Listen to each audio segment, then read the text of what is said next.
காலங்களோடும் இது கதையாகி போகும்.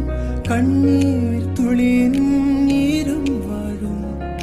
தாயாக நீதான் தலை கோத வந்தால் உன் மடி மீது மீண்டும் ஜனனம் வேண்டும். என் வாழ்க்கை நீ இங்கு தந்தது, அடி உன் நாட்கள் தான் இங்கு வாழ்வது. காதல் இல்லை, இது காமம் இல்லை, இந்த உறவு